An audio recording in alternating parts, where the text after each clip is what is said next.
On voit 36 000 façons de faire de l'argent en immobilier, à croire que c'est simple et honnêtement, pas tant que ça. Une de ces façons, c'est d'investir dans des villes où il y a une population relativement faible. On parle de quelques milliers de personnes tout au plus, hein. Des fois, j'ai même vu moins. Et ce n'est pas faux. En soi, de l'extérieur, on a une rentabilité importante. Mais il faut aussi comprendre quelques points. Le premier point, c'est que s'il y a peu de population, potentiellement, il y a une demande plus faible. Il faut faire attention, ce n'est pas toujours le cas. Ce n'est pas toujours le cas. On est en France, il manque des logements, il y a de plus en plus de personnes à la rue, de plus en plus de foyers parce que les gens se séparent et toutes ces conditions et tout simplement aussi parce qu'il y a plus de personnes qui naissent que de personnes qui décèdent. Donc, par conséquent, la croissance démographique augmente et donc le nombre de logements qui est nécessaire pour loger l'ensemble de la population est croissant lui aussi. Ensuite, un deuxième point à prendre en compte, c'est que dans ce type de ville-là, honnêtement, le prix du bien, du mètre carré augmente très rarement.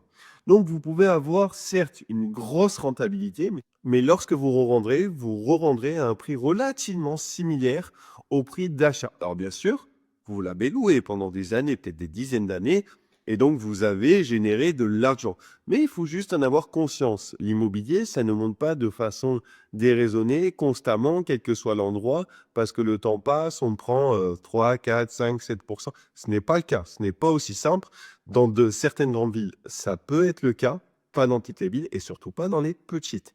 Et ensuite, il y a un dernier point, et celui-ci est un peu plus technique et je ne sais pas si en une si courte vidéo, j'arriverai à vous l'expliquer, mais grossièrement, dans une grande ville, un studio, 150 000 euros, on le loue 700 euros, 600 euros par exemple.